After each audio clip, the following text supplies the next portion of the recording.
Aujourd'hui, on va faire une tier list des meilleures recettes, mais en fonction de la recette et non de la vidéo.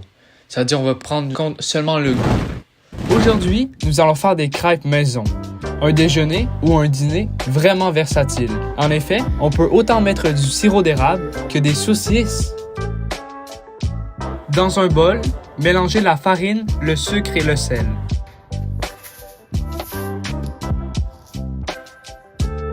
Si vous aimez la vidéo, n'hésitez pas à vous abonner et à mettre un like, ça m'aide énormément.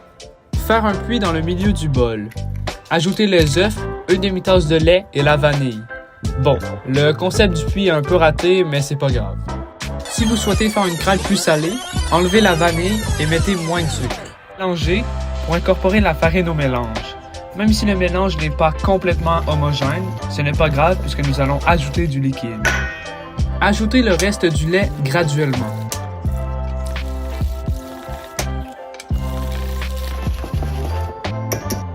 Pour savoir s'il y a des grumeaux dans notre préparation, il suffit de tremper une louche et de la ressortir le dos de la louche, et ça va créer une mince couche comme on peut voir, et comme ça on va pouvoir voir s'il y a des grumeaux. Dans ce cas-ci, il n'y a pas de grumeaux, fait que la préparation est parfaite.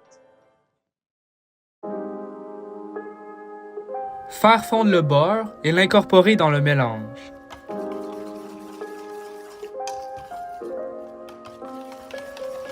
Chauffez une poêle de 23 cm de diamètre à feu moyen. Si vous avez une poêle plus ou moins grande, adaptez la quantité de mélange en fonction de la largeur de la poêle.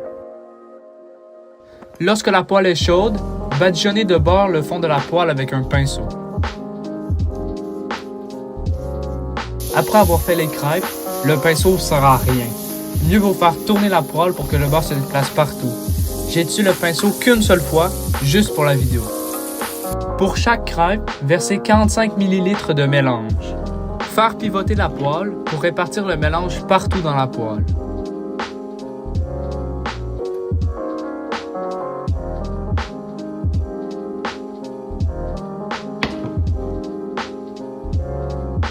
Faites chauffer la crème jusqu'à ce que les bords brunissent légèrement et qu'ils décollent de la poêle. Les bords décollent de la poêle. Lorsque les rebords commencent à décoller de la poêle, retournez la crêpe et laissez cuire 10 secondes.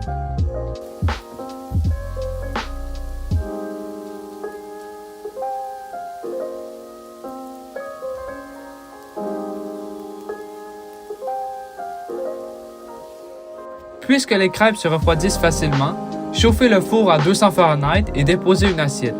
Vous allez pouvoir mettre les crêpes dans l'assiette pour les garder au chaud. Et voilà comment on fait des crêpes maison délicieuses. Pour la vidéo, Pour commencer, on a la vidéo, je pense, la plus populaire de ma chaîne, elle qui a le plus de personnes que vues et que je pense beaucoup de monde ont découvert ma chaîne grâce à ça, la recette de crêpes. Donc la recette de crêpes, ça reste une recette de crêpes simple, mais c'est quand même très bon. C'est pour ça que je vais le mettre dans le A. Aujourd'hui, nous allons faire des croissants maison à partir de rien. C'est une recette qui peut sembler longue et compliquée, mais la recette consiste surtout à attendre. Les manipulations nécessaires sont assez faciles.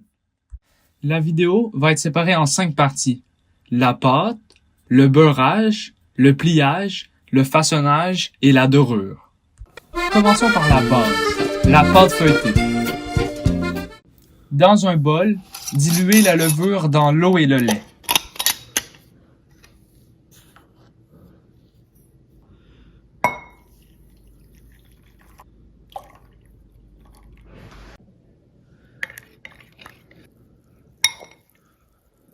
Dans un batteur sur socle. Bon, j'ai pas de batteur sur socle. J'aurais voulu utiliser le batteur électrique, mais lorsque j'ai fait la vidéo de la pizza, j'ai inversé les 2 crochets à pétrir et au lieu de pousser la pâte vers le fond, la pâte rentrait dans le batteur et maintenant le moteur force énormément et ça marche pas très bien. On va donc utiliser ça, même si le mieux est d'utiliser un batteur sur socle. Ajoutez la farine, le sucre et le sel. si vous aimez la vidéo, n'hésitez pas à vous abonner. Ajoutez le mélange de levure, le jaune d'œuf et le beurre fondu. Pétrir la pâte 3 minutes ou jusqu'à ce qu'elle soit lisse et élastique. Bon, dans mon cas, c'est vraiment facile parce que j'ai rien à faire, ça le fait pour moi. et comparément à la pizza, j'aurais pas mal aux avant-bras.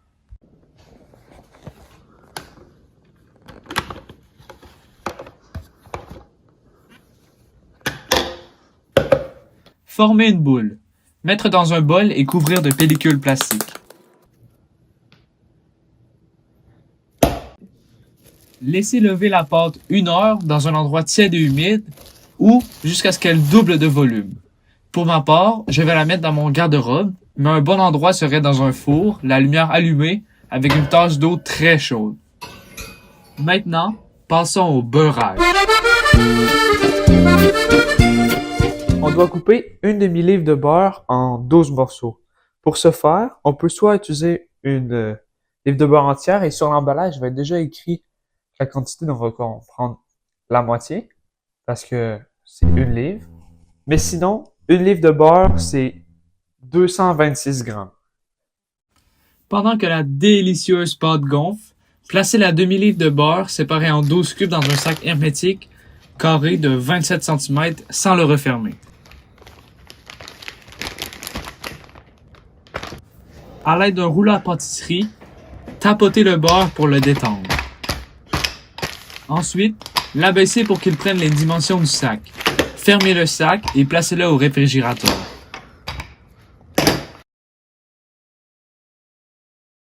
Sur un plan de travail légèrement fariné, repliez la pâte sur elle-même 3 fois. Placez-la dans un autre sac hermétique carré de 27 cm sans le refermer.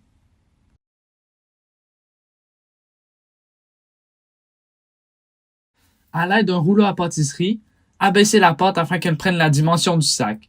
Refermez le sac et placez-le au réfrigérateur pendant 30 minutes. Retirez la pâte du sac et la déposez sur un plan de travail légèrement fariné.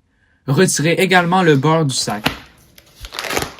Retirer le beurre du sac a été une épreuve. Le beurre collait sur le sac, j'ai donc dû le couper, mais même à ça, ça restait collé. Le morceau de beurre ne ressemble donc plus vraiment à un carré. Bon, c'est pas parfait, mais... Donc, en théorie, on devrait déjà avoir un beau carré qu'on aurait mis pour que ça fasse une forme de losange. Repliez la pâte sur le beurre en rabattant les 4 pointes vers le centre, comme une enveloppe, pour couvrir entièrement le beurre de pâte. Il est important de sceller la pâte pour empêcher le beurre de sortir lors du pliage. Mais comme vous allez voir plus tard, j'ai pas vraiment réussi. Et voilà. Donc, on est rendu au pliage. Maintenant, il va falloir abaisser la pâte pour faire un rectangle de 56 par 23 cm. Donc, notre but, ça va être de l'élargir, et là, mais pas trop l'agrandir.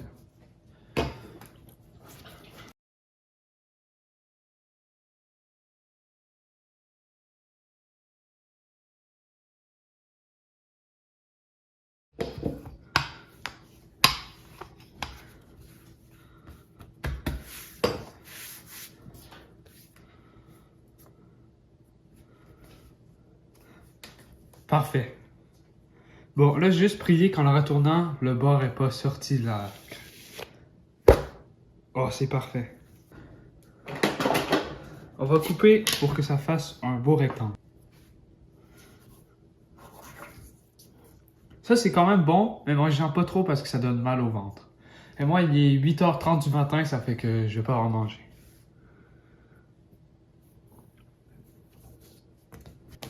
On va mettre une pellicule de plastique et le mettre encore au frigo 30 minutes.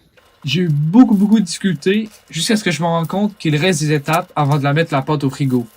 Donc, j'ai oublié une petite étape avant de l'emballer de papier, de pellicule plastique. Il faut la plier en deux et la replier en deux.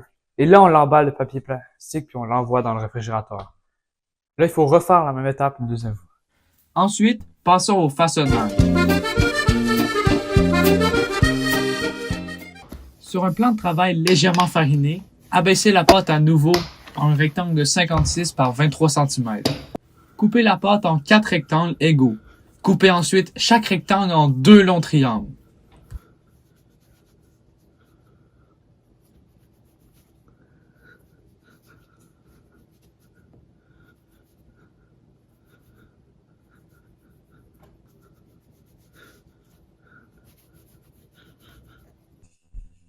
Maintenant, je vais vous montrer comment rouler un croissant. Pour commencer, faire une incision à la fin du triangle. Et là, il faut tourner vraiment serré. Parce qu'en fait, plus c'est serré, plus le croissant il va avoir de couches, parce que plus le croissant il va être gros, et donc meilleur il va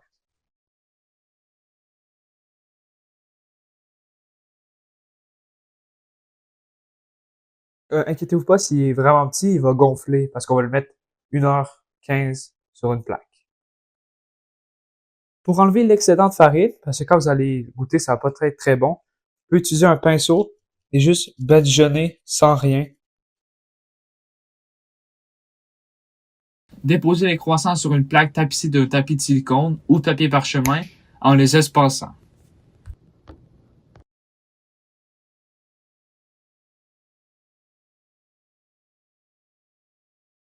Congelez à cette étape si désiré. Sinon, placez la plaque dans un endroit tiède et humide, sans couvrir, 1h15, ou jusqu'à ce que les croissants aient doublé de volume. The next day. Dans le four, il gonflait pas, ça fait que je les ai sortis. Puis finalement, j'ai laissé là 1h, 1h30 peut-être. Je les ai remis dans le frigo toute la nuit, ce qui était, à mon avis, pas une très bonne idée. Ça veut dire qu'ils sont rendus ils ont vraiment pas gonflé, mais ils sont rendus un peu durs sur le dessus. Finissons avec la dorure. Dans un petit bol, mélangez à la fourchette tous les ingrédients.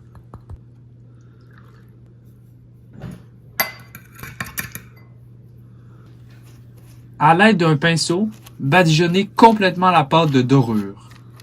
C'est à cause que j'ai mis du lait. Parce dans ça, on peut soit mettre du lait ou de la crème. Ça fait plein de petites gouttes, puis c'est vraiment dur à mettre sur le croissant. Donc je pense que si vous avez de la crème, mettez de la crème dans la dorure. Dans le four à 350 Fahrenheit, placez la grille au centre du four. Cuire au four de 25 à 30 minutes ou jusqu'à ce que les croissants soient bien dorés. Laissez ensuite refroidir sur une grille. Et voilà, vous venez de faire des croissants maison dignes des plus grands chefs français.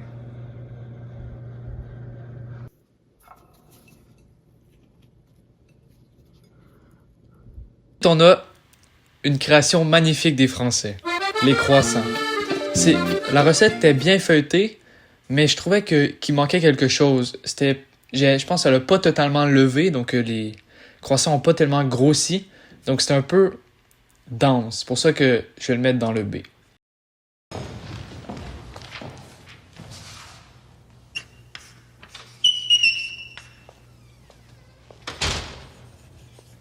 Poitras, retenu.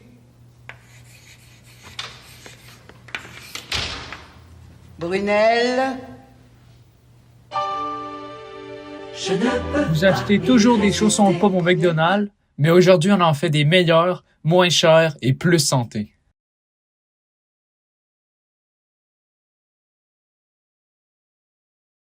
Ajoutez la farine, la poudre à pâte et le sel.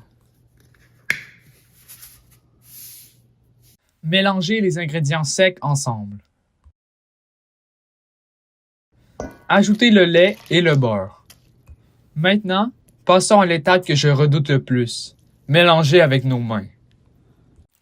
Plein de boue ont collé sur mes mains. Je vous conseille donc de brasser avec une spatule et lorsque le mélange ressemble plus à une boule qu'un marécage, là, mélangez avec les mains. Lavez vos pommes, même si on enlève la pelure car les bactéries peuvent entrer dans la pomme en les épluchant. Épluchez une pomme et la coupez en lamelles. Finalement, coupez la pomme en cubes. Maintenant, nous allons faire les chaussons aux pommes.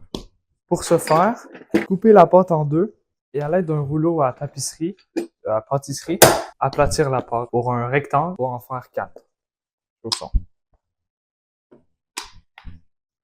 Une technique, si la pâte colle trop au rouleau, c'est juste de mettre un peu de farine sur le rouleau. Bon, ça marche pas vraiment, mais c'est pas. Ou même sur la pâte. Je vous demande gentiment, si vous aimez la vidéo, de vous abonner. Mais c'est pas une obligation. Essayez de pas trop l'étirer d'un côté, parce que le but c'est d'avoir un carré pour faire 4 chaussons.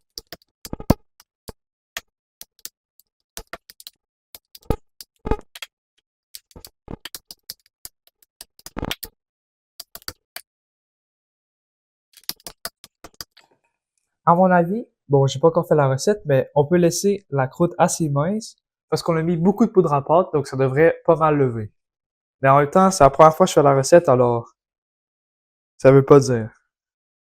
Je pense qu'on va y aller avec ça.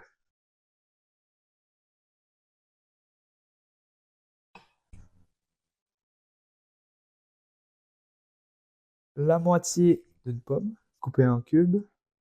Ajouter une cuillère à table de cassonade. Et une noisette de beurre, ainsi qu'un peu de cannelle. Si vous voulez, vous pouvez aussi rajouter des noix ou des raisins, mais moi je vais m'en tenir à la recette.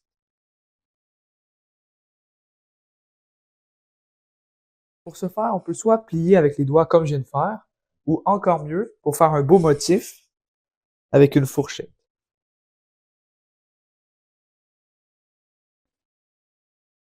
Et maintenant, la touche finale, on tranche pour faire une ouverture. Et voilà, on vient de faire notre premier chausson aux pommes sur 3. Sur 8 plutôt.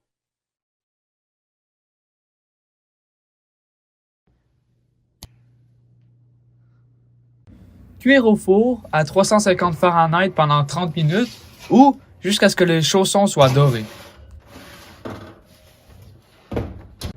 Et voilà comment on fait plutôt facilement des délicieux chaussons aux pommes. Je ne peux pas y résister. Brunel? Moi j'aime McDonald's. Retenu! Ensuite, on a les chaussons aux pommes. Chaussons aux pommes, il n'y a pas beaucoup de monde qui a vu la recette.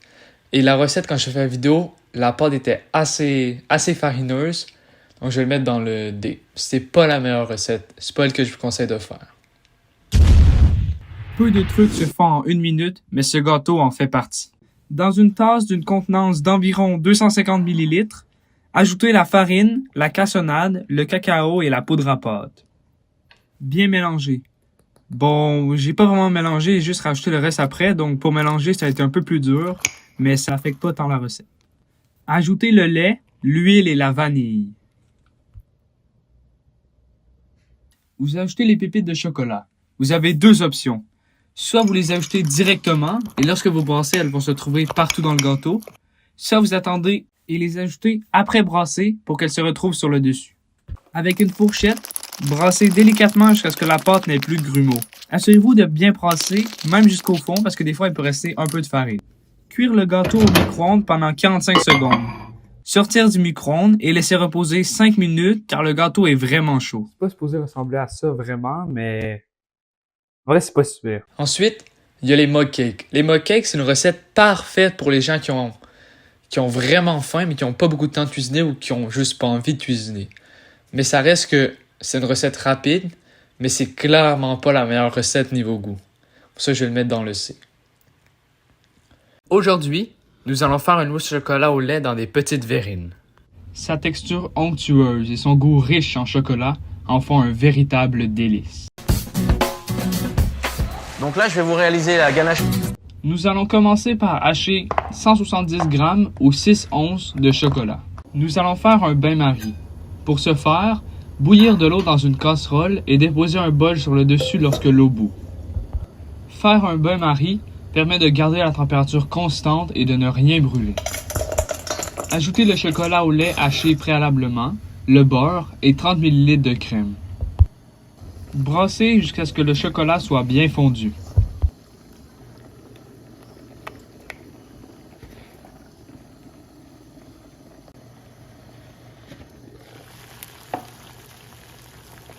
Nous allons faire un tour d'horizon sur les conséquences de la tempête. La tempête de neige,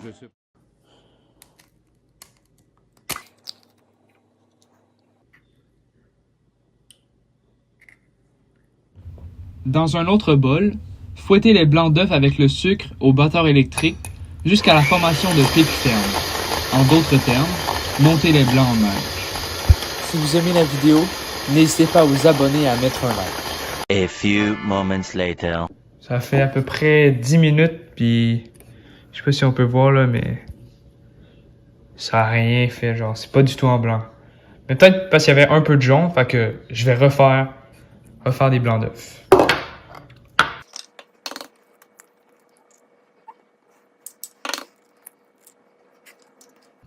Et voilà. Aucun jaune.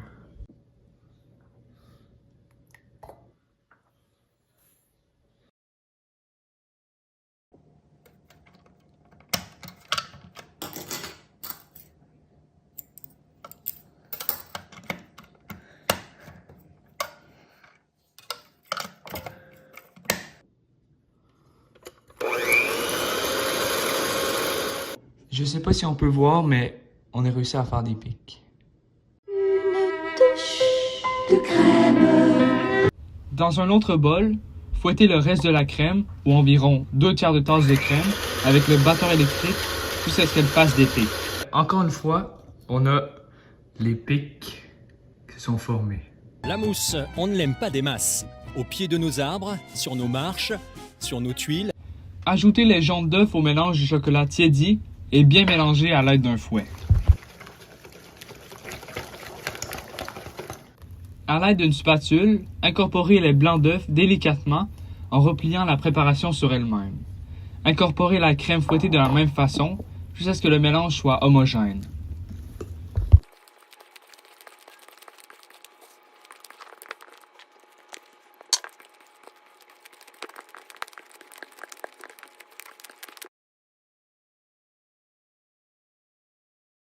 Répartir dans des verrines, couvrir et laisser reposer au réfrigérateur pendant 2 heures.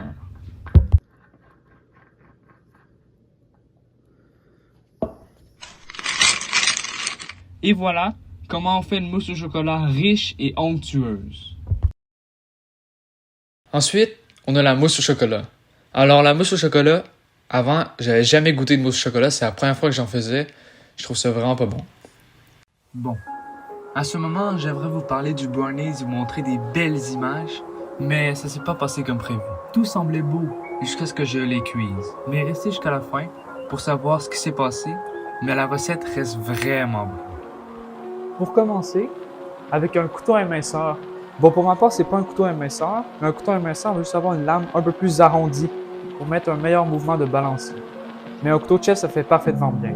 Donc pour ce faire, pincez la lame et entourez votre main autour du manche. Avec votre autre main, placez-la à l'autre extrémité du couteau pour maintenir le couteau en place. Et faites des mouvements de va-et-vient pour concasser les noix de pécan. Concassez une demi-tasse de noix de pécan en petits morceaux. Dans une casserole à feu doux, versez 15 ml d'eau et ajoutez le sucre pour créer un mélange translucide qui s'épaissit sous la chaleur. Portez jusqu'à ébullition. Retirez la casserole du feu et plongez les noix dans ce sirop translucide. Mélangez pour enrober les noix du mélange sirupeux et délicieusement sucré. Couvrir la plaque de cuisson d'un papier parchemin. Répartir les noix uniformément sur la plaque de cuisson. Donc là, vous voyez des plans tout cinématiques, mais en réalité, ça a l'air un peu ridicule. Chauffez le four à 350 Fahrenheit et enfournez les noix pendant 10 minutes. À chaque 3 minutes, sortir les noix du four et bien mélanger. À la fin, laissez cuire 1 minute, puis sortir les noix du four et les laisser refroidir. Ramollir 100 g de beurre et déposer dans un bol. Ajoutez 100 g de sucre et bien mélanger. Bon, le beurre est pas vraiment ramolli, donc j'ai galéré à faire de la babeur. Ajoutez les œufs et mélangez au fouet jusqu'à ce que la matière grasse se sépare légèrement des œufs. Bon, il faut que lait que je brasse jusqu'à ce que la matière grasse se sépare légèrement des œufs. Mais j'ai aucune idée. Si on peut voir, j'ai aucune idée comment savoir si ça c'est séparé ou non. Fait qu'on va garder ça puis ça va être ça. Ajoutez la farine et mélangez vivement au fouet.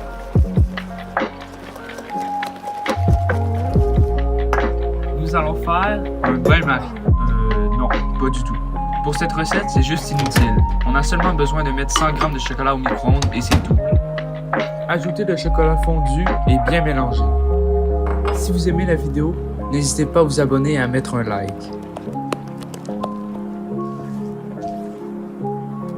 incorporez les noix de pécan doucement pour ne pas les casser.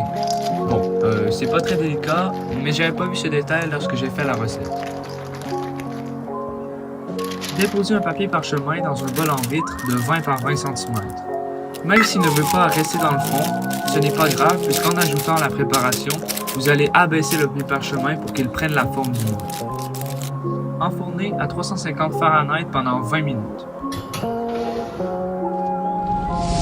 Pour vérifier la cuisson du brownie, c'est vraiment comme ça qu'on dit. Brownie. Insérez une lame de couteau dans le brownie. Lorsque vous la ressortez, le couteau doit être couvert d'une légère pellicule mais doit rester crémeux. À votre avis, est-ce que le brownie est A. Crémeux, B. Pas assez cuit, C. Brûlé ou D. Je n'ai plus d'autre idée de réponse. La bonne réponse est B. Le brownie n'était pas du tout cuit à l'intérieur. Je l'ai posé sur une grille et laissé refroidir, mais il était vraiment trop mou. J'ai refait le brownie et je l'ai mis à 450 et comme on peut voir, ça n'a pas du tout marché. C'est calciné sur les rebords et même sur le dessus. Donc j'ai regardé la recette de nouveau et ça disait 350. Mais comme vous avez pu voir, 350 ça marche pas. Fait que là, je sais pas quoi faire. On va aller voir à l'intérieur à quoi ça ressemble. Bon, même si ça n'a pas trop l'air de donner envie, ça sent vraiment bon.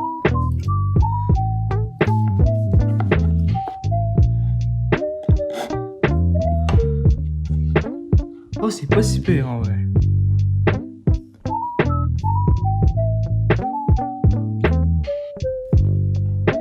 Oh. Après m'avoir brûlé le palais avec ce brownies, c'est pas mauvais. Ça goûte pas comme un vrai brownies habituel, genre tendre à l'intérieur et croustillant à l'extérieur, parce qu'à l'extérieur c'est pas croustillant. À l'intérieur, on aurait plus dit un genre de pain. C'est spécial, mais c'est quand même très bon. Pour la cuisson, j'ai regardé d'autres recettes et le mieux est de le cuire à 350 pendant 35 minutes. Mais je n'en ai pas fini avec cette recette. Je vais la refaire dans une autre vidéo. Ensuite, on a les brownies. Bon, cette recette-là, j'ai pas vraiment fait honneur aux brownies, mais les brownies, c'est quand même un dessert classique, c'est quand même très bon. C'est pour ça que je vais le mettre dans le B, juste après les croissants, parce que ça reste un classique indémodable. Aujourd'hui, nous allons cuire un steak et faire une délicieuse sauce au poivre. Bien que cuire un steak peut sembler compliqué, il vous faut seulement 2 objets. Une poêle vraiment chaude et un thermomètre. Bon, dans mon cas, j'ai pas de thermomètre, donc ça va être un peu plus compliqué, mais restez jusqu'à la fin pour savoir si j'ai réussi à cuire mon steak, et surtout pour le watch time.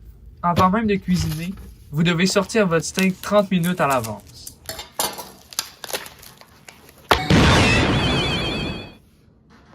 Badigeonnez légèrement le steak d'huile et assaisonnez le steak de sel cachère et de poivre sur tous les côtés, y compris les rebords de la viande. Faire chauffer la poêle à feu élevé. Mais en attendant que la poêle chauffe, parce que cela peut prendre beaucoup de temps, je vais vous parler de la pièce de viande que j'utilise. Donc c'est un steak d'Aloha, ou c'est appelé un T-bone à cause de l'os santé, et qui est constitué de 2 parties en réalité. On a d'un côté le filet mignon, et de l'autre côté, la partie la plus grosse, le faux filet.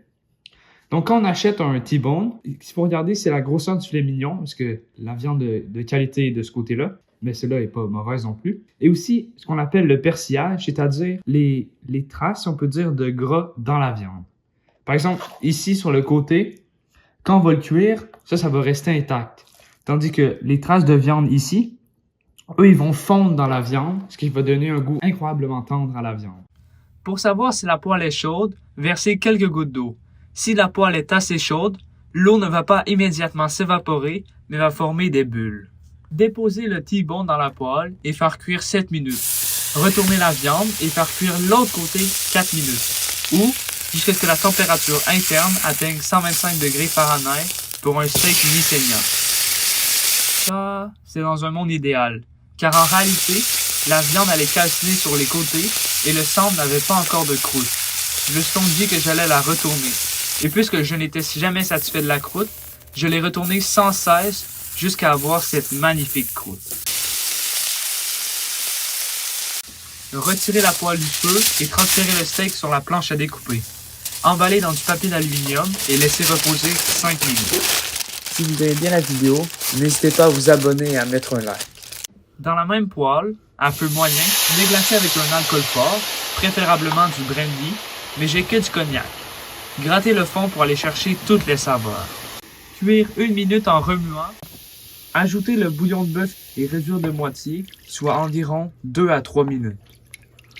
Ajoutez la crème, le poivre et saler. Faites toutefois attention avec le sel, car les morceaux calcinés au fond de la casserole que vous avez décollés avec l'alcool fort sont souvent les résidus de sel qui ont décollé de la viande. Cuire 2 à 3 minutes en remuant jusqu'à ce que la sauce ait réduit et soit légèrement épaisse.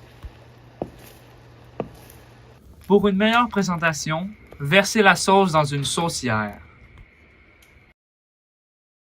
J'ai acheté un micro-cravate et je l'ai branché à mon téléphone. Or, j'ai oublié de l'allumer et donc il n'y a aucun audio.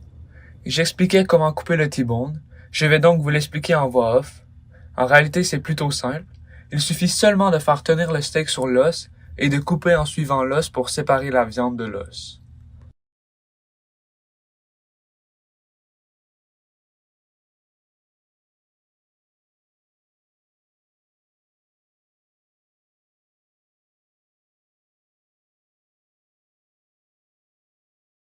Découpez le steak en morceaux et déposez-le dans une assiette. Versez la sauce sur la viande. Et voilà, vous avez une assiette magnifique qui goûte extrêmement bonne.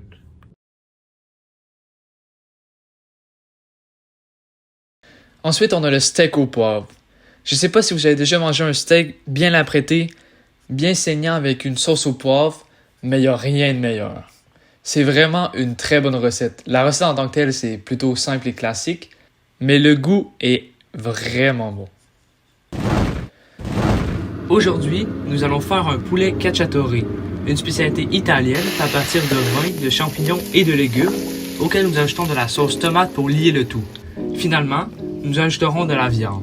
6 cuisses de poulet cuits à feu doux pour qu'il s'imprègne du goût de la sauce. Ce repas, dont la préparation est similaire à l'ossobuco, va créer un morceau de poulet imprégné des arômes envoûtants d'une sauce tomate riche et parfumée. Hachez un oignon et 3 gousses d'ail. Pour l'ail, d'abord pressez la lame du couteau contre l'ail pour en faire ressortir le jus. Cette étape va grandement rehausser la saveur de l'ail dans n'importe quel plat que vous faites. Il est très important de laver vos légumes. Ça aide à réduire la propagation des bactéries présentes sur les aliments. Bien laver vos carottes et coupez 6 à 8 carottes nantaises en deux, puis trancher en cubes.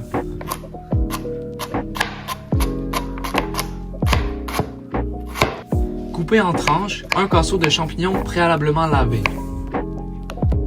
Voici l'instant fines herbes. On a du thym. Il faut 5 branches, mais je sais pas si ça compte pour une ou pour 5. Et voilà, là on en a plus ou moins 5. Après ça, on a du persil qu'il va falloir hacher. Bon, la tête du persil pas très belle, mais sinon, ça ressemble à ça. Ça fait que... On va garder celui-là. On a ce que je crois être du basilic. On va enlever la branche, mais ça me semble être du basilic mis dans le congélateur. Et finalement, on a l'origan qu'on a vu dans d'autres recettes comme les poutines déjeuner. Je viens de l'ouvrir et ça sent la menthe.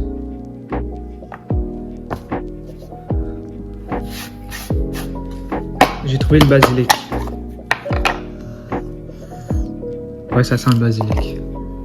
Vous pouvez soit enlever la peau ou non, mais juste un exemple, moi j'aime mieux avec la peau, mais pour faire un exemple, je vais vous montrer comment enlever la peau d'un. Couper l'excès de peau. Et à ça, rentrez le couteau ici à l'intérieur, comme ceci. Essayez d'aller chercher le plus loin et couper vers l'extérieur pour enlever la peau.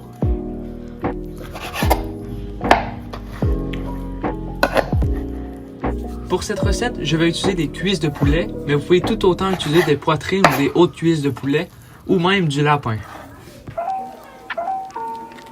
J'aimerais remercier toutes les personnes qui se sont abonnées. Merci énormément. Et si vous ne l'êtes pas, pensez à vous abonner, ça m'aide énormément.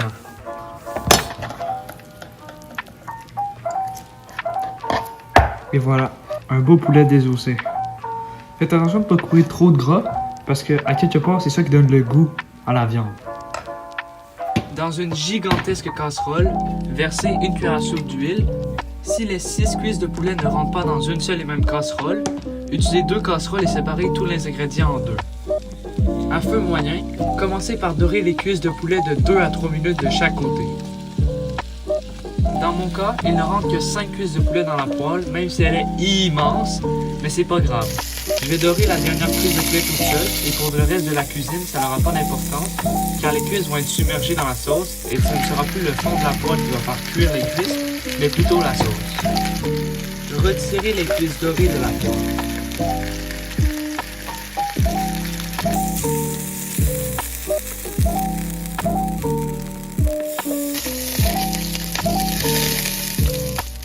Versez l'oignon et l'ail dans la même poêle utilisée pour faire dorer les cuisses de poulet et rajoutez de l'huile si besoin.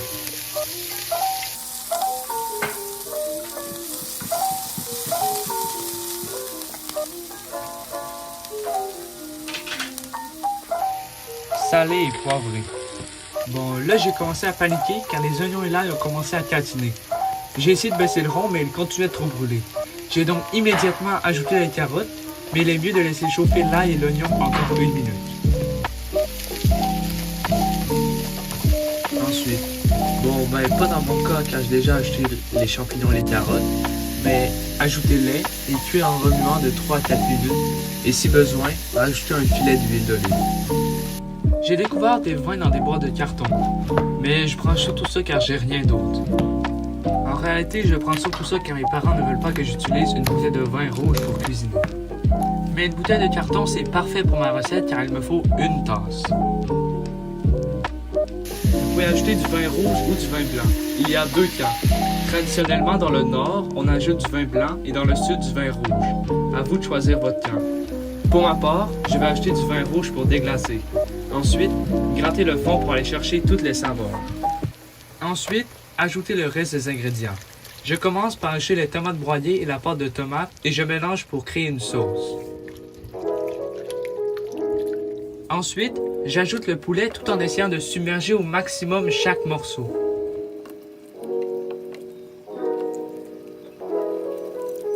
Finalement, mettre de la sauce sur le poulet pour que le poulet s'imprègne bien de celle-ci.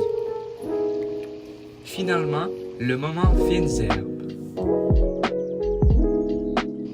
Ajoutez le thym, le persil, le basilic et l'origan. Saler, poivrer et bien mélanger. Bof, là ça sert à rien de mélanger parce que c'est dur de mélanger avec le poulet puis si je le mets en accéléré, vous allez voir, j'ai pas fait grand chose. Porter à ébullition, puis descendre le feu à feu doux. Couvrir et laisser mijoter 1 heure. 1 hour later. Au lieu de partiellement couvrir le poulet cacciatore, j'ai directement mis le couvercle sur le dessus. La sauce est donc beaucoup trop liquide. J'ai donc, à la fin de ma recette, monté le feu pour évacuer l'excès de liquide. Ça marche bien, mais pensez à ne pas complètement couvrir le poulet. Laissez une fente pour la vapeur d'eau. Pour la présentation, déposez un morceau de poulet dans une assiette. Ajoutez sur le dessus la sauce et comme accompagnement, j'ai choisi des pâtes, mais vous pouvez aussi faire du riz, de la polenta ou pour les plus téméraires, du risotto. Et pour la touche finale, moment fines herbes. Garnir de persil séché.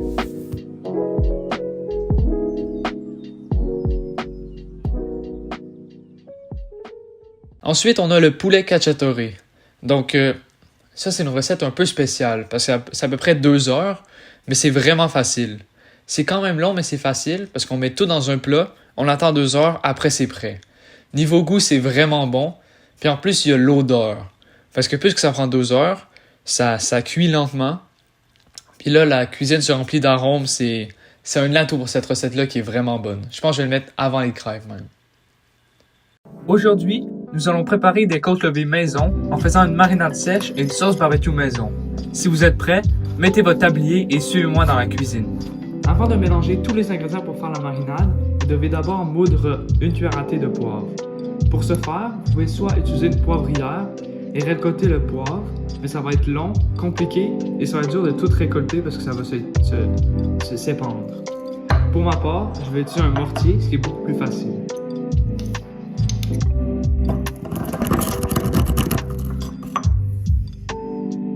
Nous allons commencer par la marinade sèche.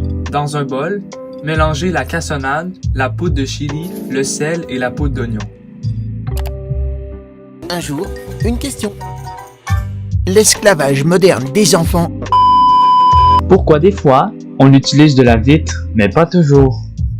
Ok, j'ai remarqué pour la poudre d'oignon, mais aussi pour le chili, que les bouteilles sont en vitre. Mais si on regarde l'origan, qui est de la même marque, là la bouteille est en plastique. Donc, si vous savez la réponse, écrivez-moi-les dans les commentaires, je serais vraiment curieux de savoir. Ajoutez aussi de la moutarde sèche.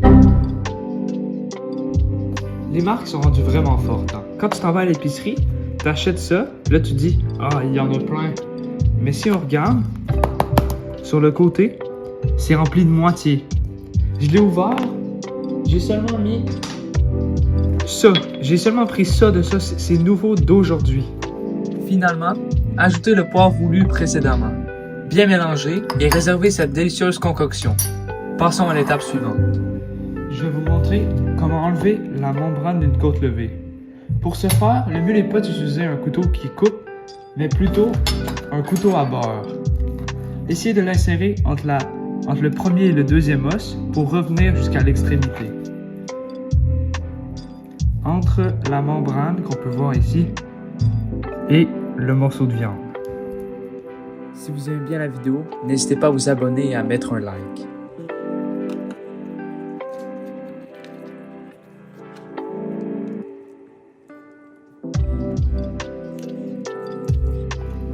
Lorsque vous avez un morceau assez important, allez chercher un essuie-tout. L'essuie-tout sert à ce que la peau ne glisse pas des mains lorsqu'on essaie de la tirer.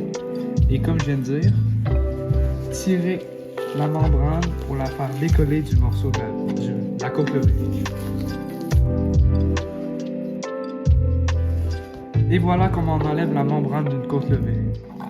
Refaire la même étape pour les 4 autres morceaux. Ah.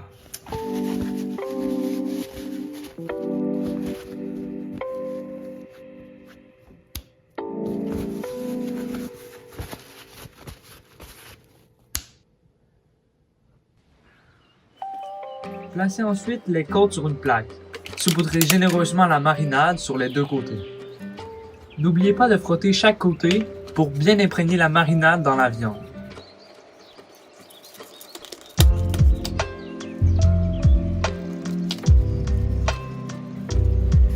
Ensuite, couvrez-les et laissez-les reposer au réfrigérateur pendant au moins 1 heure. Mais si vous avez le temps, une nuit entière pour que la marinade sèche s'imprègne en profondeur dans les côtes levées.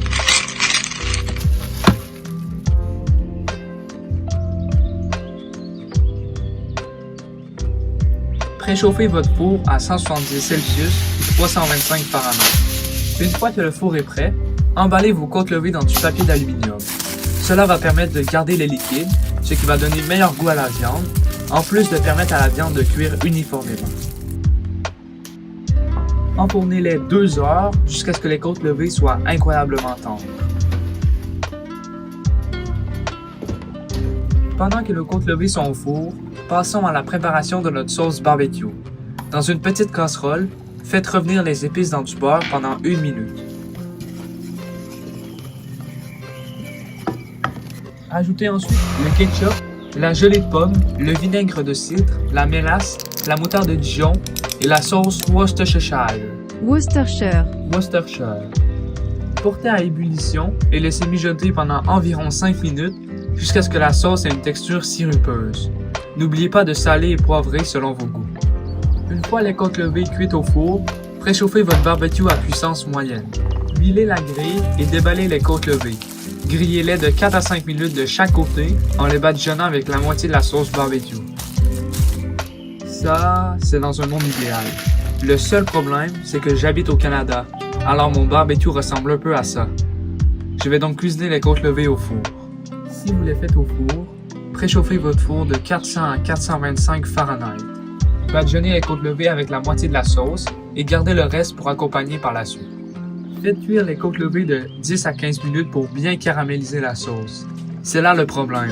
Si on doit caraméliser, cela veut dire que ça peut facilement calciner.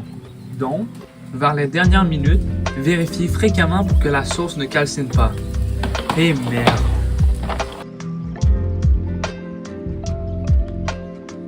Vous avez maintenant des côtes levées vraiment tendres. Bon, ça n'a pas l'air vraiment tendre en vidéo, mais je vous promets, pour l'avoir mangé, que la viande est vraiment tendre. Et voilà, des côtes levées tendres et savoureuses avec une sauce barbecue maison, prêt à être dévorée.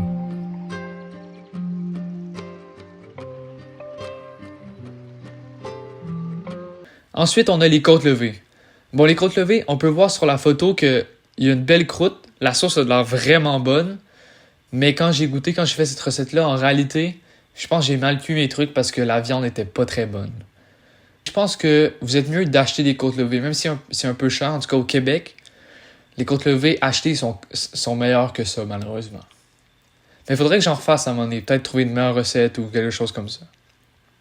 On m'a toujours dit que le risotto était quelque chose de difficile, mais en fait, je connais peu de repas aussi faciles à réaliser. D'ailleurs, si vous n'avez pas les champignons, remplacez-les par des crevettes ou tout autre aliment et rajoutez-les à la fin. Voici comment réaliser ce repas succulent. Commencez par laver les champignons. Il existe 3 façons principales de laver les champignons. Pour ce faire, vous pouvez humidifier un essuie-tout et laver tous vos champignons à la main. Vous pouvez également, contrairement aux idées reçues, mettre vos champignons dans un bol d'eau pour les laver. Il ne faut juste pas le laisser tremper trop longtemps, sinon l'eau va trop s'imprégner dans les champignons, et puisque par la suite on les cuit, l'eau en excès qui va être dans le champignon va s'évaporer. Et finalement, une technique plutôt méconnue consiste à peler les champignons pour enlever la terre. Pour ce faire, il suffit de trouver là où la peau s'amoncelle et d'éplucher les champignons. Hachez les champignons en fines tranches. Dans une casserole à feu moyen élevé, attendrir les champignons dans l'huile. Cela consiste à retirer l'eau des champignons et de légèrement dorer ceux-ci. Ensuite, saler, poivrer et réserver dans une assiette. Si vous aimez bien la vidéo, n'hésitez pas à vous abonner, ça m'aide énormément. Hachez un oignon en petits morceaux. Il est très important, contrairement à moi, d'hacher un oignon en petits morceaux, encore plus petits que ce que j'ai fait, car les oignons ne changeront pas de taille, ils vont seulement être cuits et mangés tels quels par la suite. Justement, en parlant d'oignons cuits, dans une casserole à feu moyen élevé, faire suer les oignons dans le beurre. Le fait de suer est le fait de faire sortir les sucres de l'oignon. Ajoutez le riz et cuire 1 minute. Remuez pour bien enrober le riz des sucres de cuisson. Ensuite, ajoutez le vin pour déglacer les sucres de cuisson dans le fond de la casserole et laissez réduire presque à sec. Je pense vraiment que cette étape est ma favorite. J'ai pas l'âge de boire du vin, mais utiliser du vin dans une recette, c'est une de mes choses préférées. L'odeur que ça dégage est indescriptible. Vous devez vraiment essayer cette recette juste pour ça. À feu moyen, ajoutez 1 tasse de bouillon de poulet à la fois. Après chaque ajout, remuez fréquemment jusqu'à ce que le riz soit presque à sec. Si vous attendez trop longtemps avant de rajouter du bouillon de poulet, le riz va coller dans le fond de la casserole. Cuire de 18 à 22 minutes et ajuster la quantité de bouillon en fonction de l'avancée de la recette. Finalement, ajoutez le fromage parmesan et les champignons dans le risotto. Salez, poivrez et bien mélanger.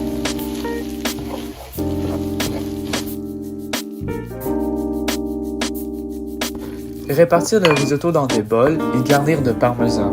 Et voilà, vous venez de faire un risotto absolument succulent en moins de 30 minutes. Ensuite, on a le risotto. Le risotto, c'est... Je croyais au début que c'était vraiment dur. Ma mère, elle me disait que c'était pas facile à faire. Mais en vrai, c'est super facile. Il te faut juste du riz, des oignons, puis vraiment trop de bouillon. Je pense qu'il faut genre 6 à 8 tasses de bouillon de poulet. Mais ça fait un repas vraiment bon, super nourrissant. Ça remplit là, assez vite. Une petite portion, c'est assez pour une personne qui mange beaucoup quand même. Pour ça que c'est facile, rapide à faire, ça prend à peu près 20 minutes. Je mets ça dans le A juste avant les crêpes. Aujourd'hui, nous allons faire une pizza 100% maison. Nous allons faire la pâte maison, la sauce maison et nous allons garnir ce chef-d'œuvre de condiments. Pour commencer à réaliser une pizza digne de recevoir 4 étoiles Michelin, nous allons devoir commencer par faire une pâte moelleuse mais légère. La pâte sera préparée d'après une recette artisanale exclusive. Dans un bol, mélangez l'eau, la levure et le sucre. Laissez reposer jusqu'à ce que ça mousse sur le dessus. Cela prend environ 5 minutes. Bon. En faisant mes recherches pour comprendre pourquoi ça n'a pas fait de mousse, j'ai découvert que la levure c'est en fait vivant. Si on attend trop longtemps avant de l'utiliser, elle meurt et ne peut donc plus fermenter. La pâte ne va donc pas gonfler. C'est sûrement ce qui est arrivé lors de mon premier essai. Donc, comme je disais, dans un bol, mélangez l'eau, la levure et le sucre. Laissez reposer jusqu'à ce que ça mousse. Dans un bol, déposez 2 tasses de farine et 1 cuillère à thé de sel. À l'aide du robot culinaire, en faisant mes recherches pour écrire le script de la vidéo, je me suis rendu compte qu'en réalité, je possédais un robot culinaire. Mais je pensais pas que ça ressemblait à ça. Et donc, le reste de la recette, j'ai continué avec le batteur électrique. Mais ça marche très bien. Dans mon cas, avec un batteur électrique à vitesse moyenne et en utilisant les crochets à pétrir, ajoutez graduellement le mélange de levure jusqu'à l'obtention d'une boule molle.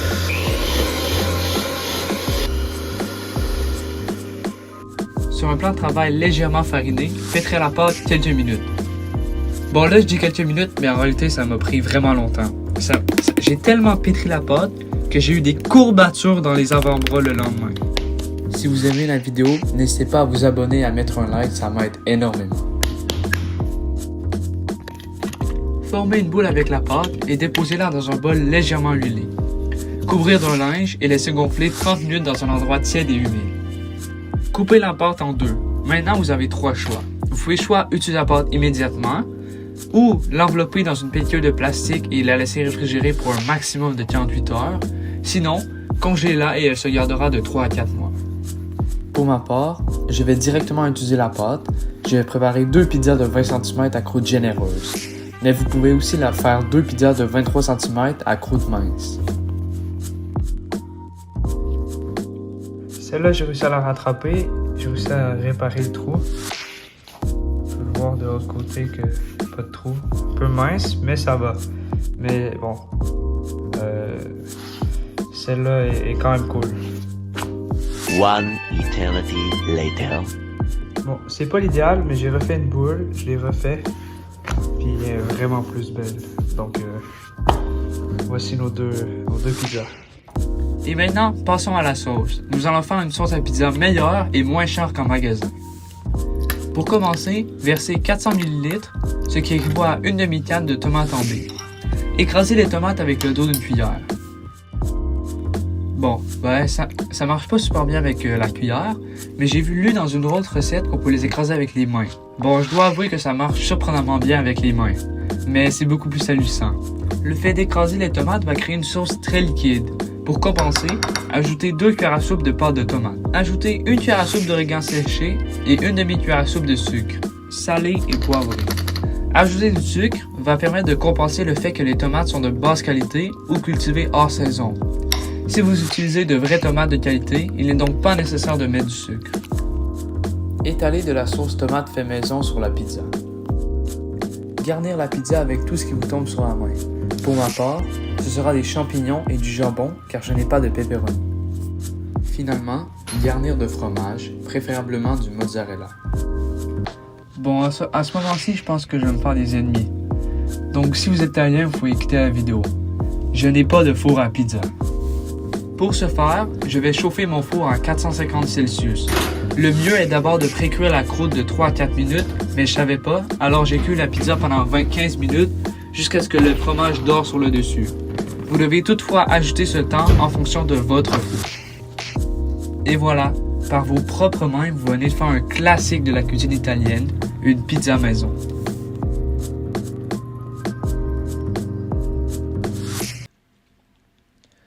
Ensuite, on a la pizza maison. Je sais pas si vous avez déjà fait de la pizza maison, mais je pense que c'est meilleur qu'au restaurant.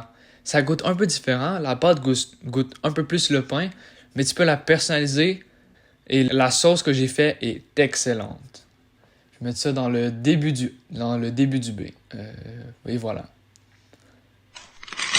Aujourd'hui, nous allons métamorphoser votre gruau matinal en un plat gastronomique digne des plus grands restaurants. Fini la mixture simple qui ressemble à de la colle. Nous allons transformer cette base en un véritable chef-d'œuvre culinaire. Préparez-vous à redécouvrir votre petit déjeuner avec des saveurs exquises et une présentation digne des plus grands chefs.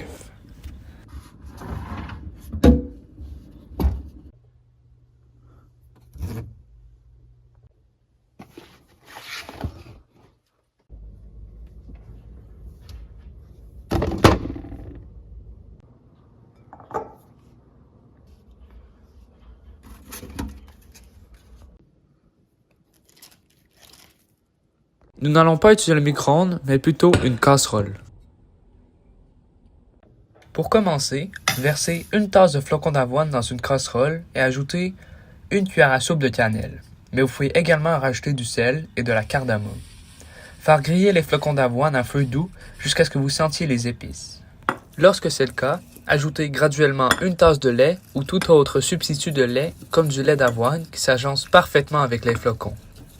Cuire les flocons d'avoine jusqu'à avoir la consistance désirée. Si besoin, rajoutez un peu de lait.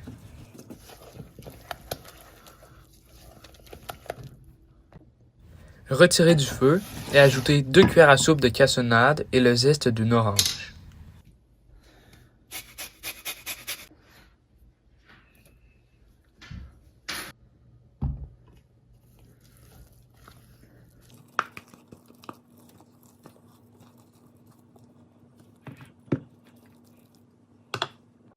Garnissez le gruau de yogourt, préférablement du yogourt grec. Ajoutez des fruits frais sur le rebord du bol. Pour ce faire, j'utilise des kiwis, des framboises et des bananes.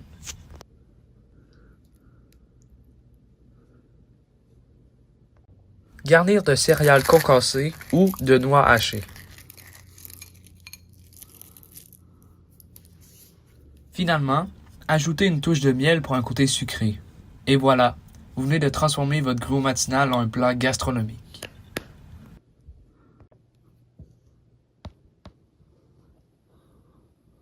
Ensuite, on a le gruau matinal. Pour de vrai, c'est une de mes meilleures recettes. C'est tellement facile à faire. Ben, facile. Pas très facile comme les mock-cakes non plus, mais c'est quand même facile à faire. Puis tu peux faire ça avec n'importe quel ingrédient. En plus, le miel que j'ai rajouté sur le dessus, ça ajoute un goût un peu sucré. C'est excellent.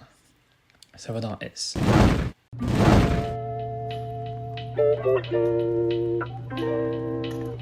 Pour commencer, coupez 4 à 5 patates grelots, soit environ une tasse par personne. Pour ma part, je vais couper en cubes 16 patates, ce qui fait 4 tasses. Si ce n'est pas déjà fait, pensez à cliquer sur le bouton en dessous de la vidéo pour vous abonner. Vous êtes 70% à regarder les vidéos sans être abonné. Tous les abonnements m'aident énormément puisque je suis une petite chaîne. Alors merci à tous ceux qui vont s'abonner et merci beaucoup à ceux qui sont abonnés. Dans un bol, mélangez les patates avec 2 cuillères à soupe d'huile d'olive, 2 cuillères à thé de paprika et 2 cuillères à thé d'origan séché, salé et poivré.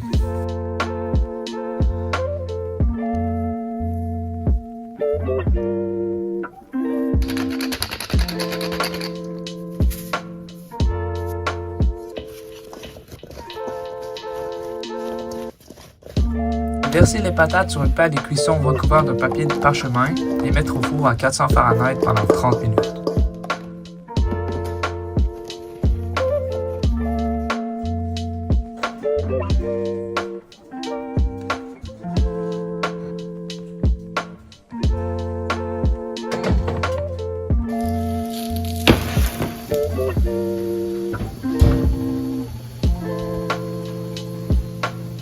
Pendant ce temps, vous devez préparer 2 éléments.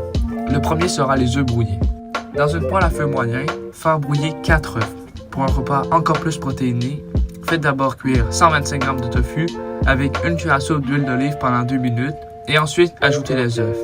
La poutine sera plus protéinée, sans toutefois ajouter du cholestérol. Le deuxième élément sera la sauce hollandaise. Vous pouvez toujours acheter un mélange à sauce, mais tout est toujours mieux fait maison. Dans une casserole à feu moyen, faire fondre 3 cuillères à soupe de beurre. Ajoutez 2 cuillères à soupe de farine en remuant constamment à l'aide d'un fouet.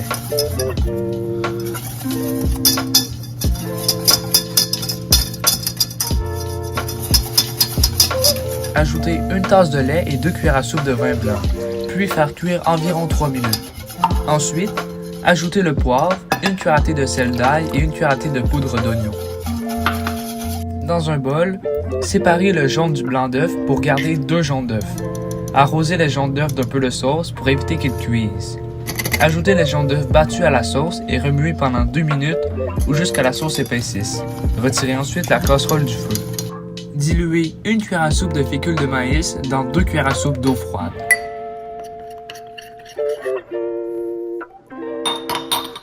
Ajoutez la fécule de maïs diluée à la sauce et quelques gouttes de jus de citron.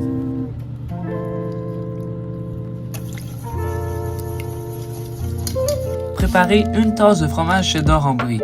Pour ma part, j'égraine le fromage avec mes mains, mais on peut parfaitement utiliser du fromage cheddar en grains. Pour la présentation, séparez les patates dans 4 bols différents. Déposez du fromage sur les patates, garnir des œufs brouillés, verser la sauce hollandaise et saupoudrer d'oignons verts. On peut également ajouter des pousses, mais je n'en ai pas malheureusement. Et voilà comment on fait une bonne poutine déjeuner.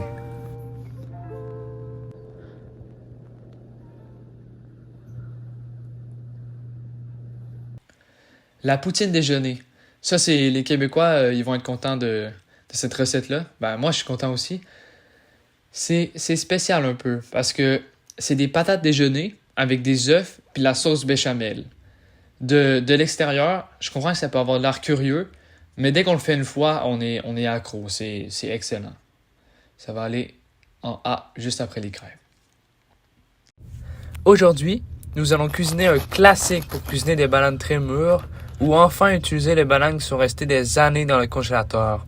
Le fameux pain aux bananes.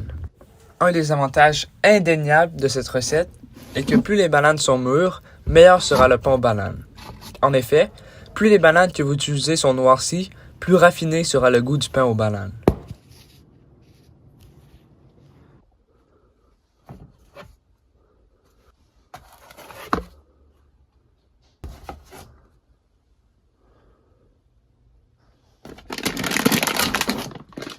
Pour commencer, écrasez 3 bananes dans un grand bol. Contrairement aux idées reçues, une banane s'épluche vers le bas en compressant le bout de la banane. Cette méthode, originellement utilisée par les singes, nous permet de moins abîmer la banane lors de l'ouverture. Pour écraser, j'utilise un écraseur à patates, mais on peut parfaitement bien écraser les bananes à la fourchette. Toutefois, tâchez de ne pas trop les écraser. Ajoutez 2 œufs et 3/4 de tasse de sucre au mélange.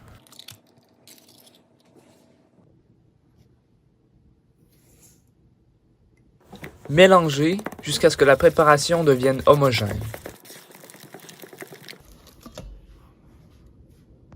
Dans un autre bol, ajoutez 1 cuillère à thé de poudre à pâte, 1 cuillère à thé de bicarbonate de soude, 1 cuillère à thé de sel, 2 tasses de farine et finalement 1 demi-tasse de pépites de chocolat.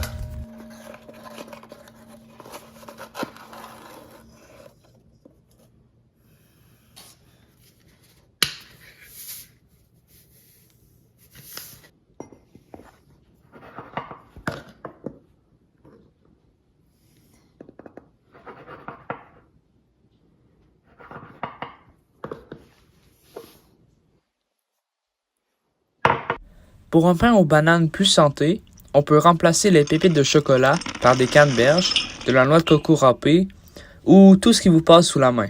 À vous d'expérimenter. Ajoutez les ingrédients secs au mélange de bananes, d'œufs et de sucre. Bien mélanger. Mais attention toutefois à ne pas trop mélanger. Trop mélanger fera que le pain sera trop collant. Beurrez un moule à pain. Pour ce faire, j'utilise un essuie-tout pour étaler de la margarine sur les rebords et le fond du moule.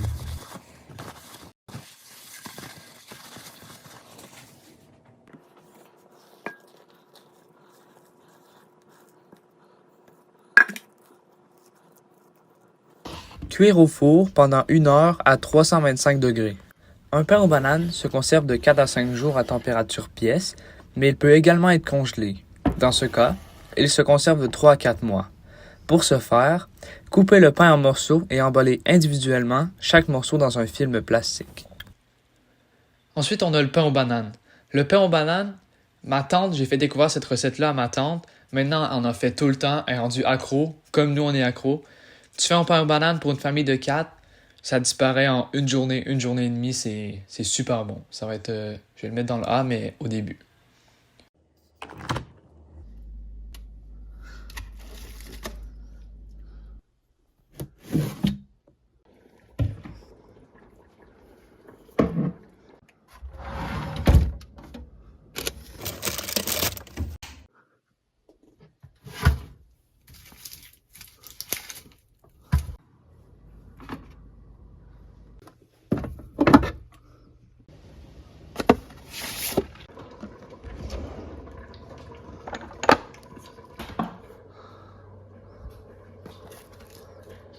Pour commencer, farinez les jarrets de veau.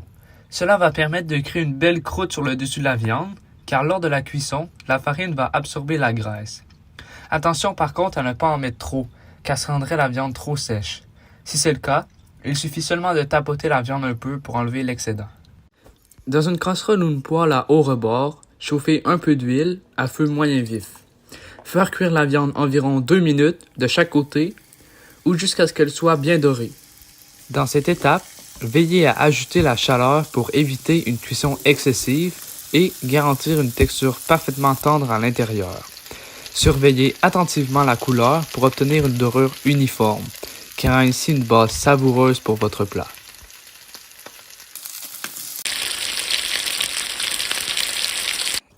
Une astuce pour couper efficacement des oignons. D'abord, séparez en deux et coupez l'oignon dans le sens de la longueur, sans toutefois trancher complètement.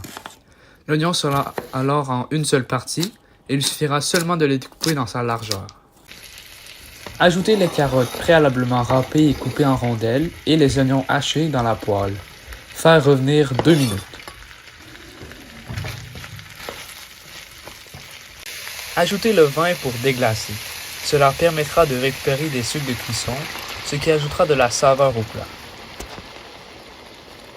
Ensuite, ajoutez le reste des ingrédients, ce qui veut dire les tomates, le fond de veau, qui peut être remplacé par du bouillon de poulet pour un repas encore plus économique, du thym et du romarin.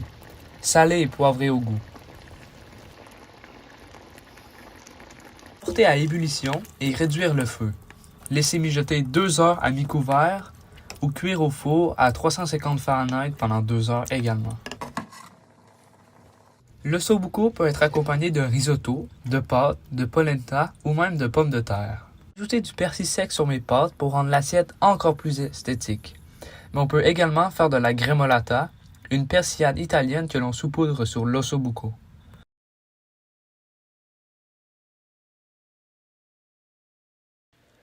L'ossobuco, ça ressemble un peu au poulet cacciatore. C'est un peu le même type de cuisson, mais c'est excellent. Donc je vais mettre pile à côté du A. Même avant, parce que cette viande-là, c'est du jarret de porc, est vraiment meilleure que... j'ai oublié le nom. Bref, ce morceau de poulet-là, parce que dans ce morceau de poulet-là, il n'y a pas beaucoup de choses que je mange, c'est beaucoup du gras et des os, fait que c'est un peu décevant à manger, si je peux dire.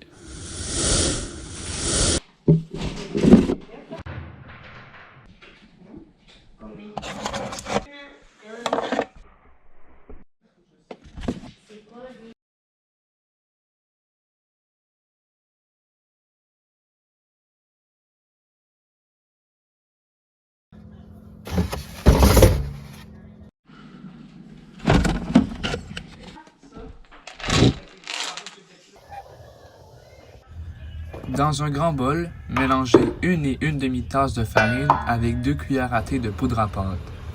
On peut substituer 1/2 tasse de farine par des flocons d'avoine.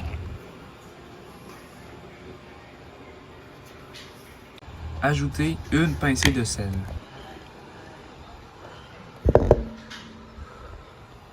Dans un autre bol, ajoutez 1/2 tasse de beurre préalablement ramolli et 1 tasse de sucre.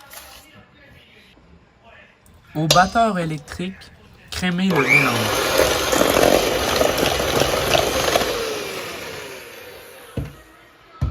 Ajoutez 2 œufs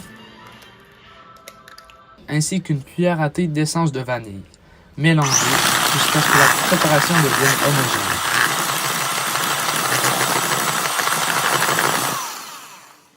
À faible vitesse, incorporez graduellement et en alternance le mélange de farine et 3/4 de tasse de lait.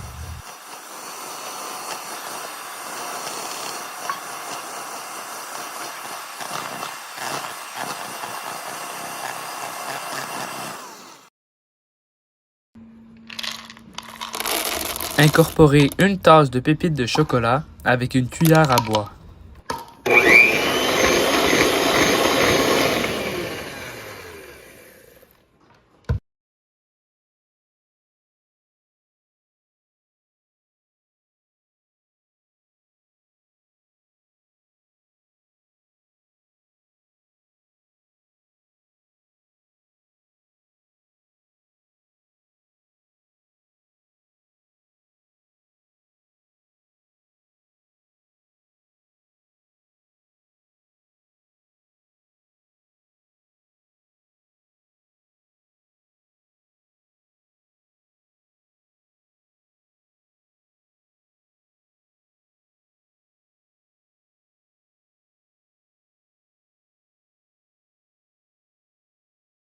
À l'aide d'une cuillère à crème glacée, répartir la pâte dans les moules.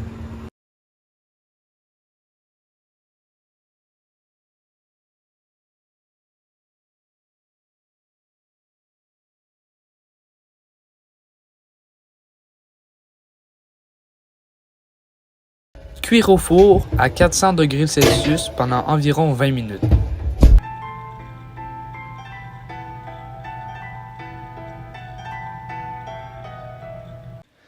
Ensuite, on a la première vidéo que j'ai fait. Pas que j'ai sorti, mais que j'ai fait. Les muffins, je sais même plus si c'est au bleuet ou au chocolat.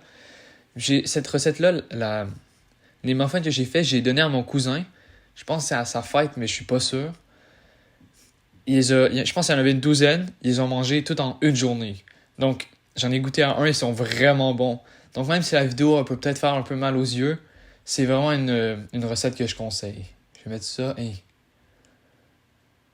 Je pense que je vais mettre ça en début de B parce que je trouve qu'il y en a beaucoup dans le A.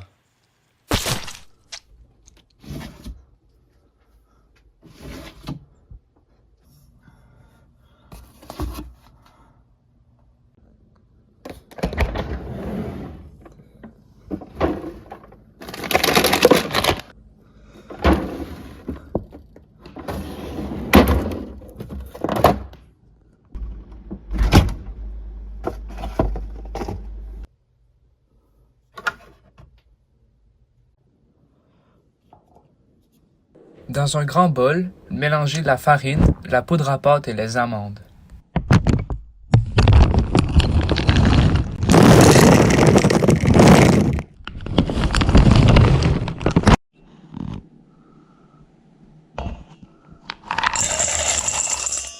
Dans un autre bol, à l'aide d'un fouet, mélangez les œufs, le sucre, le beurre, l'extrait de vanille, l'extrait d'amande et le zeste d'orange.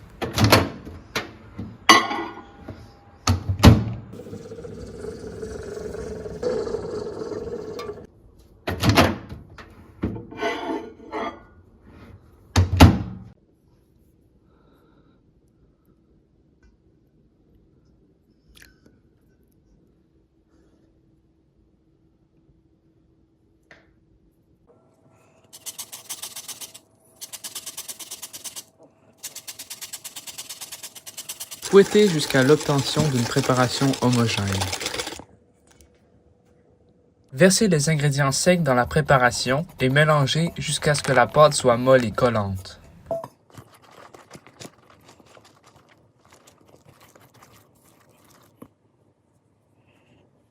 Pour une surface farinée, tabassez la pâte avec tendresse pour former une boule lisse.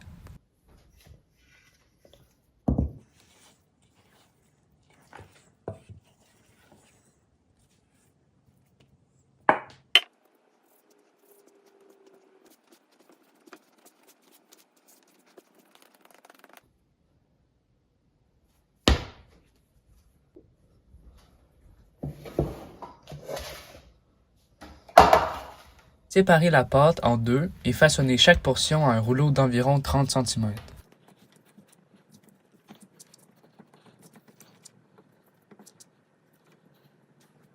À ce moment-là, je détruis complètement la recette. Les rouleaux n'étaient pas assez lisses. Je devais seulement faire une plus belle boule et recommencer, mais pour moi, le problème était que ma pâte était trop farineuse. Pour pallier à ce défaut, j'ai décidé d'ajouter du blanc d'œuf liquide que j'avais sous la main. Ça a créé une pâte énormément collante et j'ai dû ajouter encore plus de farine pour pallier à la texture de la pâte. Le goût de la farine est omniprésent dans les biscottis. Malgré cela, l'erreur n'a pas eu d'influence sur la recette, alors je vous laisse avec la suite. Mettre les rouleaux sur une plaque de cuisson.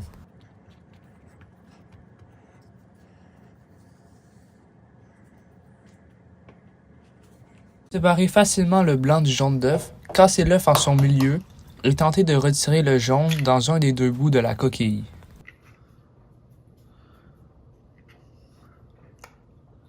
Badigeonnez le dessus de blanc d'œuf.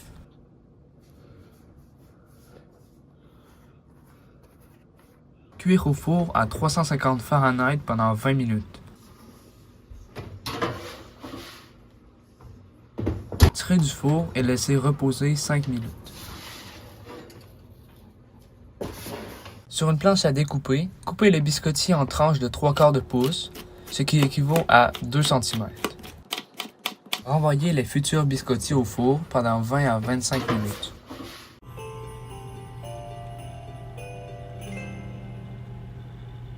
Ensuite, on a les biscottis aux amandes. Les biscottis, c'est vraiment bon, mais c'est quand même sec. C'est comme correct, genre.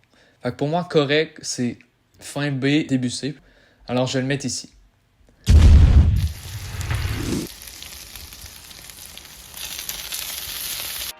Les jours sont plus longs et il fait vraiment plus chaud. Les barbecues recommencent et quelle meilleure recette pour inaugurer le retour des barbecues qu'une recette un peu spéciale, je l'avoue, de burger de saumon. Aujourd'hui, nous allons faire un burger de saumon, mais avec un filet de saumon. Nous ne ferons pas de boulettes. Nous allons agrémenter ce burger d'une mayonnaise au basilic qui bonifie grandement le plat. À cela, nous ajouterons de la verdure et un peu de salé avec une tranche de prosciutto cuite. Ensemble, cela va créer un plat irrésistible qui plaira à tous vos convives.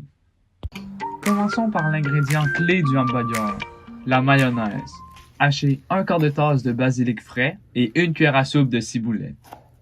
Le basilic et la ciboulette ont été gardés au congélateur pour les conserver plus longtemps, mais les herbes sont un peu mouillées. Il est donc préférable d'utiliser des ingrédients frais. Et pour la ciboulette, on va pas l'hacher parce que elle est déjà hachée. Dans un bol, ajoutez 1 demi-tasse de mayonnaise, 1/4 de tasse de basilic frais haché, 1 cuillère à soupe de ciboulette hachée et 1 petite gousse d'ail hachée très finement. Voici comment hacher une gousse d'ail très finement. On va commencer par couper les 2 bouts pour ensuite venir enlever la pleure.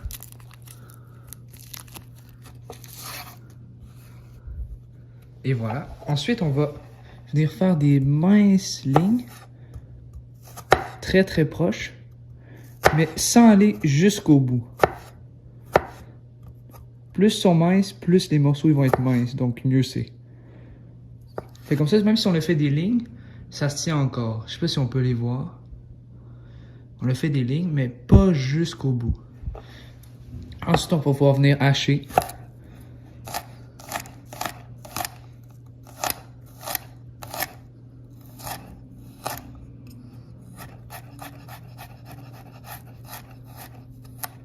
On peut même repasser par-dessus.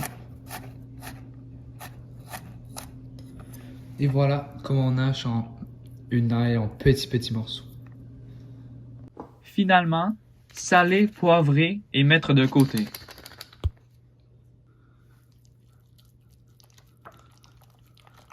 Si vous aimez la vidéo, n'hésitez pas à vous abonner et à mettre un like, ça m'aide énormément. Maintenant, nous allons faire la délicieuse marinade qui va grandement rehausser le goût du poisson. Dans un bol, versez 1/3 de tasse d'huile d'olive, 2 cuillères à soupe de vinaigre balsamique, 1 cuillère à soupe de miel, le jus d'un citron, 2 cuillères à soupe de basilic frais haché, 2 cuillères à soupe de menthe frais haché, 2 gousses d'ail hachées finement. Saler, poivrer, mélanger et réserver.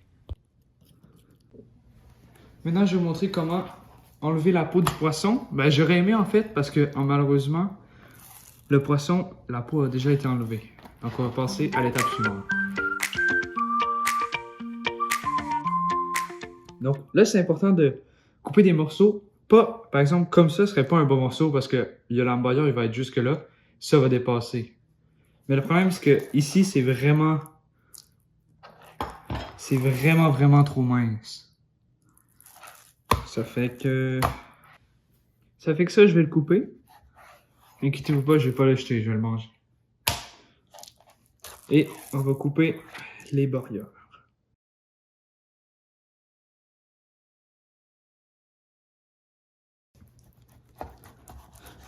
Préchauffez votre barbecue à puissance maximale. Réalité. Réduire le feu à puissance moyenne, ajouter 1 feuille de cuisson et faire chauffer 2 minutes. Normalement, je cuirai le saumon en même temps que le prosciutto, mais pour le bien de la vidéo, je vais commencer par le prosciutto. Cuire le prosciutto est vraiment simple. Déposez-le sur la feuille de cuisson et laissez cuire environ 2 minutes, comme on cuirait un bacon. Lorsque la tranche du prosciutto est légèrement caramélisée, mais délicieusement croustillante, retirez du feu. Déposez les filets de saumon sur la feuille de cuisson et badigeonnez avec la marinade. Cuire pendant environ 10 à 12 minutes en badigeonnant régulièrement.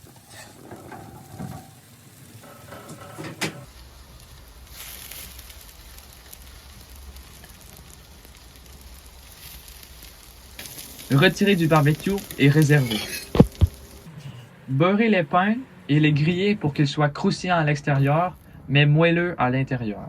Maintenant, c'est le temps d'assembler tous ces bons ingrédients pour créer une fresque alimentaire digne des dieux de la gastronomie, où chaque couleur, chaque texture et chaque saveur se marient en une symphonie culinaire captivante et délectable. Et donc, voici comment faire un burger de saumon digne de ce nom. Le burger de saumon. S'il y a une recette qu'il vaut que vous fassiez dans toutes les recettes que j'ai faites, dans les 20 recettes, c'est vraiment celle-là. Le fait que ce soit pas une galette, mais une dinde de saumon, c'est vraiment meilleur. Je vous le conseille absolument, c'est la recette que je vous conseille le plus de faire. Le 11 février 2024, des millions de téléspectateurs seront cloués devant leur télévision pour regarder le show TV le plus populaire. The Super Bowl! 2 minutes left in a 4-point game. Oh my goodness! Justin Jefferson put it in! The catch of his life! Way down the field! Oh my goodness! Oh wow! Incredible! Chandler Jones! Aujourd'hui, nous allons cuisiner le classique. Que dis-je? La tête d'affiche. Les ailes de poulet Buffalo. La recette dit bien de laver les ailes de poulet, mais en faisant mes recherches, je me suis rendu compte que laver les morceaux de poulet peut augmenter le risque de pathogènes. Alors on va peut-être oublier. Tout de même, essuyez les ailes de poulet à l'aide de plusieurs papiers absorbants pour que la sauce adhère bien au poulet. Lancez les ailes de poulet dans un bol. Ajoutez la sauce sriracha et l'huile de canola.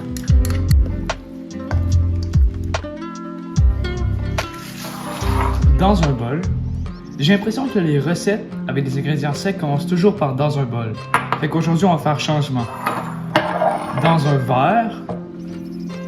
Dans le verre, mélangez la poudre à pâte, le chili, le paprika, la poudre d'ail, la poudre d'oignon et les épices italiennes.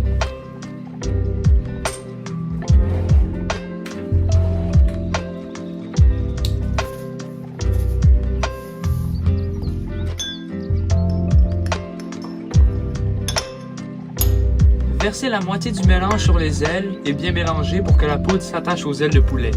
Refaire la même avec l'autre moitié du mélange. Couvrir et réserver au frigo pendant 30 minutes. En attendant les 30 minutes, si vous n'êtes pas abonné, pensez à vous abonner, ça m'aide énormément. Merci à tous ceux qui vont le faire. Ça fait 30 minutes, mais je viens de me rendre compte que dans la recette, ça dit de ne pas couvrir. Mais on va faire comme si de rien n'était. C'est vraiment spécial. C'est la première fois que je fais la recette et la sauce, je sais pas si on peut voir, mais ça a comme fait des bulles. Ça a comme fait des bulles, puis ça a recouvert les ailes de poulet. Recouvrir le fond d'une rôtisserie à l'aide de papier d'aluminium pour récolter la sauce qui va couler. Si vous doutez de cette étape, vous allez me remercier quand vous allez devoir laver la rôtisserie. Ajoutez la grille et déposez les ailes de poulet en les espaçant.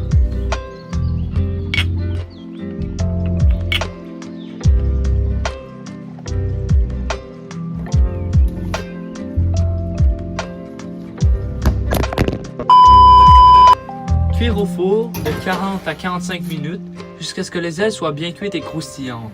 À la mi-cuisson, retournez la rôtisserie de 180 degrés. Comme vous pouvez le voir, les ailes de poulet calcinent facilement. Soyez donc très attentifs vers la fin de la cuisson. Maintenant que nous avons les ailes, nous devons faire la sauce.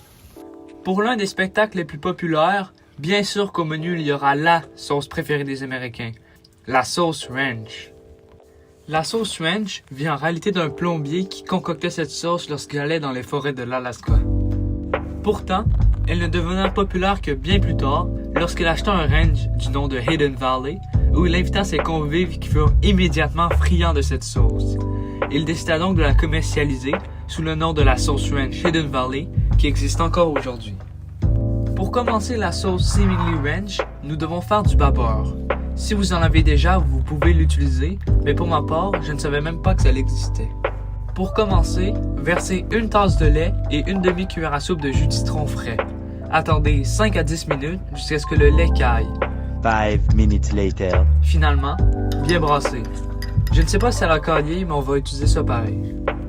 Dans un bol, versez la mayonnaise, la ciboulette, la moutarde sèche, la poudre d'ail, la poudre d'oignon, l'aneth et le persil. Rajoutez la bas-beurre, dont j'ai oublié de mentionner, et fouettez jusqu'à l'obtention d'une consistance presque liquide. Pour ma part, j'ai mis la sauce dans une bouteille pour la conserver. La sauce se garde 5 à 7 jours au frigo. Ah merde, j'ai oublié le sel et le poivre, donc ajoutez du sel et du poivre. Finalement, même si le trou est petit, le poivre est allé à l'intérieur, donc c'est parfait. Dans une assiette, placez le bol et versez de la sauce ranch. Déposez les ailes de poulet. Et voilà, vous avez une assiette parfaite pour le Super Bowl ou tout autre événement.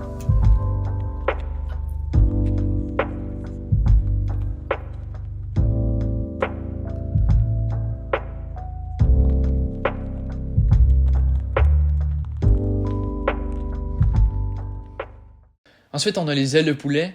Les ailes de poulet, c'est pas la meilleure des recettes. Vraiment pas. C'est, comme on peut voir, j'ai essayé de le cacher un peu en modifiant un peu la photo. Mais c'était calciné. J'ai essayé de faire ça pour le Super Bowl. Pas eu beaucoup de personnes qui l'ont vu.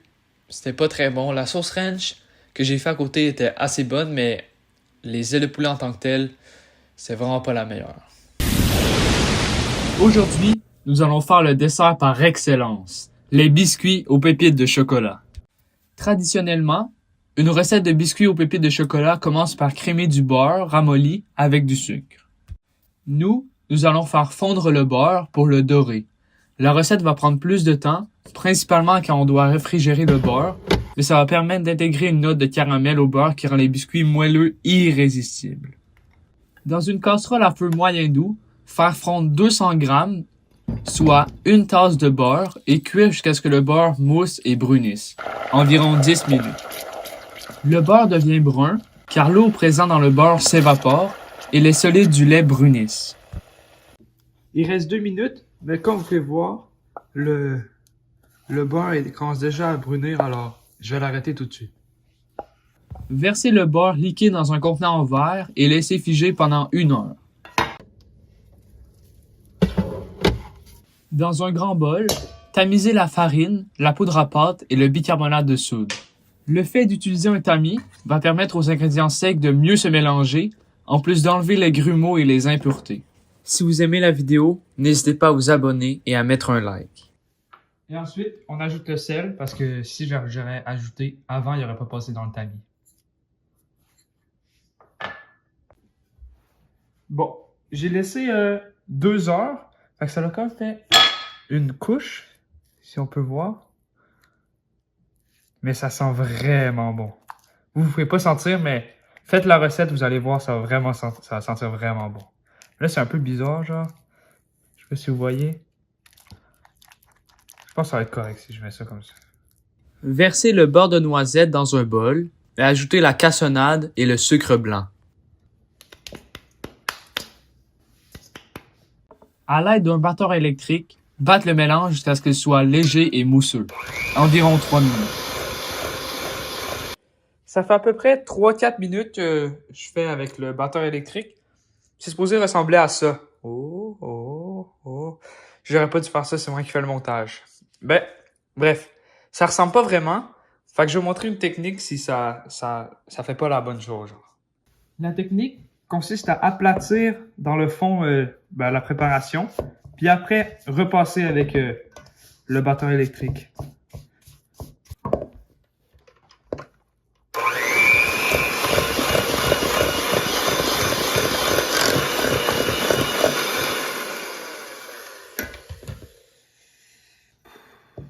Ça n'a pas trop marché.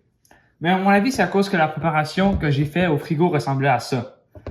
C'est-à-dire que c'était moins liquide, Mais on va prendre ça, on va essayer avec ça, on va voir ce que ça donne. Ajoutez les œufs et la farine et mélangez à vitesse moyenne pendant 1 minute.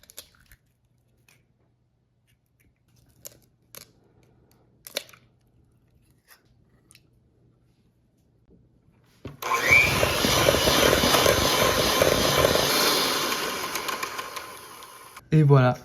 J'ai goûté, ça goûte vraiment bon. C'est incroyable. Mettre le mixeur sur basse vitesse et ajouter graduellement le mélange de farine. Mélanger jusqu'à ce que la farine se combine avec le mélange. Cela équivaut à environ 1 minute.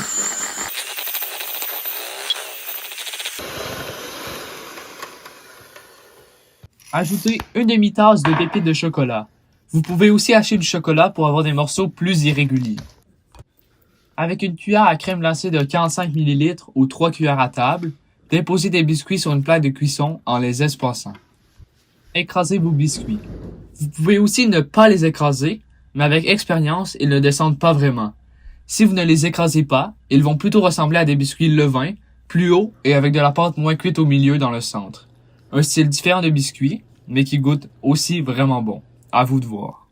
Salez légèrement les biscuits avec du gros sel. Mettre les biscuits dans un four à 350 Fahrenheit pendant 12 à 14 minutes sur la grille du haut. À la mi-cuisson, mettre les biscuits sur la grille du bas.